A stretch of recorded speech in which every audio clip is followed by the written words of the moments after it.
Hey hello and WhatsApp guys, কি খবর সবার? আশা করি সবাই ভালো আছো। সো বাংলাদেশ দ্বিতীয়বারের মতো স্বাধীন হচ্ছে, আজকে 3 দিন হতে চলেছে। সো আমরা আজকে দেখতে চলেছি বাংলাদেশের কোটা বিরোধী আন্দোলন চলাকালীন বাংলাদেশের সেরা 10টি প্রতিবাদী গান, আর আমরা দেখব গানগুলো কেমন। তো চলো বেশি বকর বকর না করে আজকের ভিডিওটা শুরু করা যাক। হ্যালো বন্ধুরা, কেমন আছেন? আশা করি অনেক ভালো আছি গাইস। আজকের এই ভিডিওতে আপনাকে দেখাবো দেশের প্রতিবাদী সেরা 10টি গান। কতটুকু অশ্রু গড়ালে হৃদয় জলে সিক্ত যুগে যুগে জড় জীব সবে পড়ে রবে নিবিড় বেলা। উক্ত গানগুলো বাংলা জাতি থেকে বছর পর বছর অনুপ্রাণিত করছে, কখন 1952, কখনো বা 71 মোটিভেশন দিয়ে যাচ্ছে।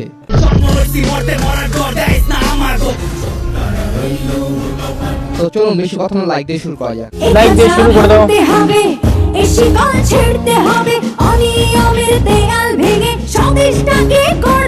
হ্যাঁ, এটা হলো লেমিসের গান, এই খাঁচা ভাঙতে হবে। গানটি হলো বুবলি অভিনীত মনের মতো মানুষ পেলাম না ছবির গান। শেখ মুজিবুরের আদর্শে এদেশকে সোনার বাংলা করতে হলে এদেশে দুর্নীতি এবং ঘুষখোরদের বিরুদ্ধে প্রতিবাদ করতে হবে। এরপর হচ্ছে হায়দার হোসেনের গান, এ খাঁচা ভাঙতে হবে, শিকল ছিঁড়তে হবে। এই গানটি আসলে এই যে মুভিটা, সেটা আজ থেকে 4 বছর আগে রিলিজ হয়েছিল। এই গানটা আমি আগেও শুনেছি, তবে এই সময়তে দাঁড়িয়ে মনে হয় এই গানটার কদর আরো বেড়ে গিয়েছে। আমি চিৎকার করে কাঁদিতে চাহিয়া, আমি চিৎকার করে কাঁদিতে চাহিয়া করিতে পারিনি চিৎকার। এই গানটি খুব ইমোশনাল একটি গান, যার চলে যায় সেই বুঝে বিচ্ছেদের কি যন্ত্রণা। যার চলে যায় সেই বোঝে হার বিচ্ছেদে কি যন্ত্রণা। এক ভাই এই গানের কমেন্ট বক্সে লিখেছেন, আজ 3 বছর আমার বোনকে দর্শন করা হয়েছে, আমার বোনের কথা আজও মনে পড়ে, মনে পড়লে বুকটা ফেটে যায়। কতটুকু অশ্রু গড়ালে হৃদয় জলে সিক্ত। হ্যাঁ, এই বাংলা দর্শকদের বিচার কঠিন হোক, তাহলে আর কোনো বন্ধুর সিধা হবে না। অনেক অনেক জায়গায় এই গানটা ব্যবহার হতে শুনেছি, তো আজকে তাকে দেখেও নিলাম। সত্যি সময় উপযোগী গান বুকে এগুলো। চাপালে তাকে বলি আমি ধৈর্য। এছাড়াও হায়দার হোসেনের আরেকটি গান 30 বছর। 30 বছর পরেও আমি স্বাধীনতাটাকে খুঁজছি। গায়ক 2015 সালে স্বাধীনতা দিবস উপলক্ষে গানটি গেয়েছিলেন। স্বাধীনতাকে ফুটপাতে শোয়া গৃহহীন নরনারী। হায়দার হোসেনের এরকম গানগুলো কার কার ভালো লাগে কমেন্টে জানাবেন। সো গাইস, এরপর কাজী নজরুলের কারা রইল হোক কপাট গানটি।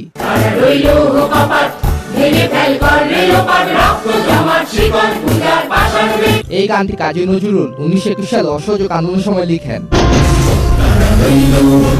আসলে এই গানটার সঙ্গে আসলে বাংলাদেশের এই যে পরিস্থিতিটা গেছে, সত্যি আমি একদম মানে হার্ট টাচ হয়েছে। এই গানটা আসলে এমন ভাবে ব্যবহার করা হয়েছে, অনেকগুলো ভিডিও দেখছিলাম, তো সেইগুলো একদম যেন মন ছুঁয়ে যায় গানটার সঙ্গে, আর যেন বাস্তবটা একেবারে ফুটে উঠেছে গানটা দিয়ে।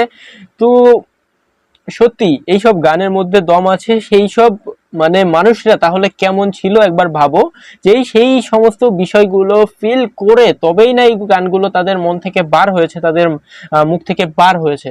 সো তাদেরকে সেলুট। এরপর 1971 সালে সে গানটি সমগ্র বাঙালিকে অনুপ্রাণিত করে।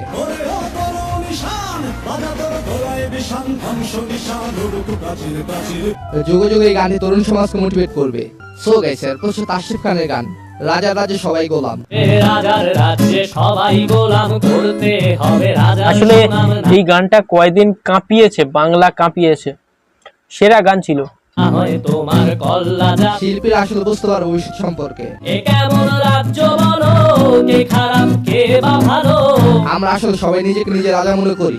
এই গান নিয়ে তাসরিফ খানের যা বক্তব্য ছিল, যে আসলে কে সেই রাজা, মূলত আমাদের প্রত্যেকের ভেতরেই একজন স্বার্থপর এবং অহংকারী রাজার বসবাস। আচ্ছা, আপনারা কে কে তাসরিফ খানের বক্তব্য কমেন্টে জানাবেন। এরপর হচ্ছে শিল্পী মৌসুমীর গান দেশটা তোমার বাপের নাকি।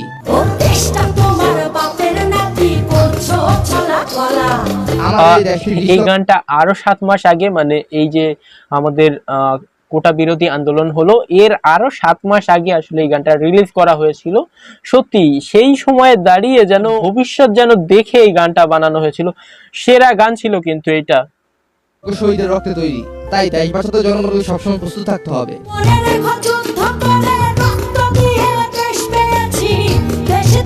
হ্যাঁ, এটা হলো বিএনপির তৈরিকৃত গান। আচ্ছা, আপনি বিএনপির সাপোর্টার নাকি আওয়ামী লীগের, কমেন্টে জানাবেন।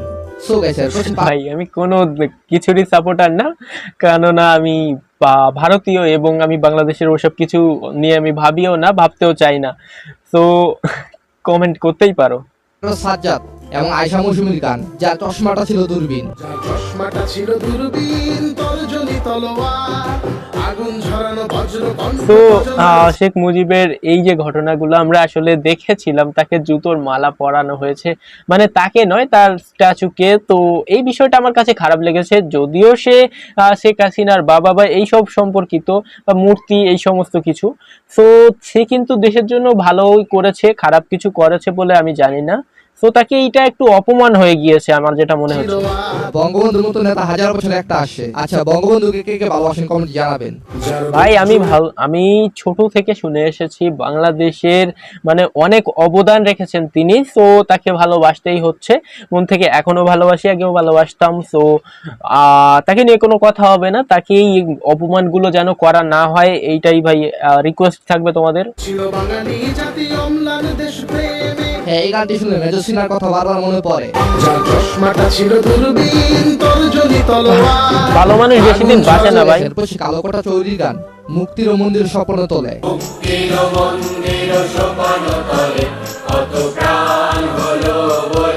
পুরনো এই পুরনো গান বলছিল ভাইটি, তো এটা পুরনো গান, যখন এরই গান হোক আসলে গানটি শুনতে ভালো লাগে এবং আমরা গাইতাম, গাইতেও ভালো লাগতো। তো ভালো গানটা। এই গানটি যুগে যুগে নতুন ভাবে আলোচনা আসে। তবে এই গানটি নোবেল ম্যানের কণ্ঠে বেশ ভালো লেগেছে।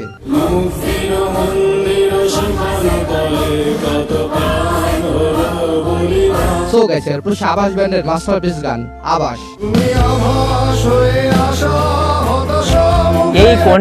এই কণ্ঠটা ভাই হাজার হাজার মানুষকে পাগল করে দিয়েছে ভাই। এই কণ্ঠটা নিয়ে কোনো কথা হবে না, জোস তার কণ্ঠটা, মানে গানটার মধ্যেও দম আছে, পাঞ্চিং কিছু লাইন আছে, আর তার কণ্ঠটাকে নিয়েও কোনো কথা হবে না, সত্যি তার কণ্ঠটা সেই।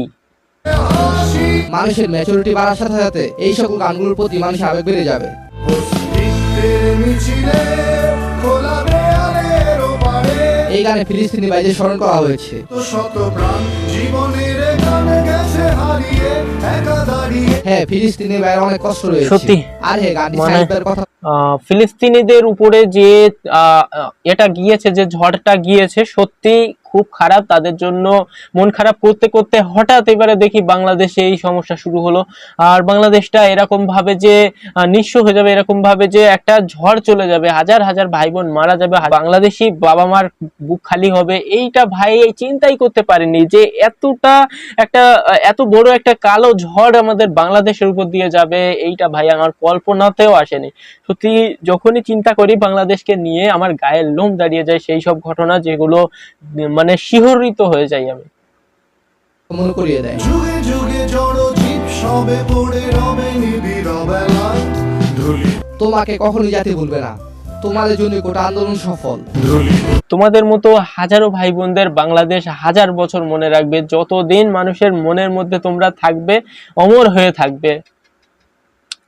শুধু আমরা 1952 সালের অনেক ঘটনা শুনি, আর পুরনো কালের যত সব ঘটনা শুনতাম মনে হতো যে হয়তো গল্প, হয়তো এমন কিছু ঘটে গিয়েছে, সেটা ইতিহাসে ঘটেছে, হয়তো আর হবে না। এখন আধুনিক যুগ, এই সবগুলো আর হয়তো আমরা দেখবো না, কিন্তু না, ঘুরে ফিরে সেই আমাদের সামনে সেই জিনিসগুলো ঘটছে। মানে আমাদের জীবনকালে আমরা দেখে যেতে পারছি ভাই, এরকম কোন প্রজন্মের সাথে যেন না হয়। সত্যি খুব খারাপ ঘটেছে। পদচিহ্ন আঁকা মরুর বালুকা। ওটাকে কেন্দ্র করে সেজান একটি গান গেয়েছেন, গানের নাম কথা ক।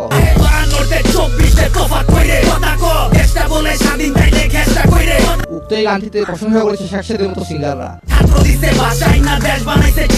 এই গানটা অলরেডি আমি রিয়েক্ট করেছিলাম, আর তোমরা জানো এই গানটা গাওয়ার জন্য তাকে আবার রিমান্ডে নেওয়া হয়েছিল। ভাই কি বলবো, অনেককে তো এইভাবে নিয়েছে, তো প্রতিবাদ করেছে বলে তাকেও রিমান্ডে নিয়ে গিয়েছিল।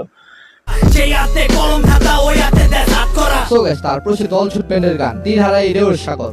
হারা এই ঢেউয়ের সাগর পাড়িতে বলে আমরা কত নদীর মাঝি। এই গানগুলো মুক্তিযোদ্ধাদের অনুপ্রেরণা দিয়েছে সবসময়। সেলুট সকল কণ্ঠযোদ্ধাদের। জীবনটাকে যুদ্ধ করে তাদের মায়া শান্ত করে জীবনের স্বাদ নাহি এই বাংলাদেশকে যেভাবে পাকিস্তান থেকে রক্ষা করেছে মুক্তিযোদ্ধারা, তেমনি ভাবে সবসময় জনগণ এক থাকলে যে কোনো সময় যে কোনো দেশকে রক্ষা করা যাবে। এই রয়েছে আজকের তালিকায় কোন গানটি আপনার কাছে সবচেয়ে বেশি ভালো। ওকে, ভিডিওটা শেষ হয়ে গিয়েছে। যাই হোক, এখানে আমরা কিছু সেরা সেরা গান শুনতে পেয়েছি এবং এইগুলো শুনতে যেমনটা সহজ মনে হয়, গানের গভীরে গেলে কিন্তু সত্যি আবেগ কাজ করে না। তখন যেন মানে কি বলবো, বিবেকে কথা আটকে যায়, তখন চিন্তা করতে গেলেও মানে গায়ের লোম দাঁড়িয়ে যায়। তো এই যে শিল্পীগুলো তখন যারা গলা দিয়েছিল সেই সময়তে দাঁড়িয়ে সত্যি মানে তাহলে তাদের মন দিয়ে তাদের যে আর কি কল্পনাটা, কি লেভেলের চিন্তা ভাবনা তাদের মধ্যে ছিল তাহলে ভাবো। সো তাদেরকে স্যালুট জানিয়ে আজকের ভিডিওটা এখানে শেষ করব। তো তোমরা যারা এতক্ষণ পর্যন্ত ভিডিও দেখছো কি করছো ভাই, একটা লাইক করে দাও। লাইকই তো কিছুই না, দিয়ে দিতে পারো।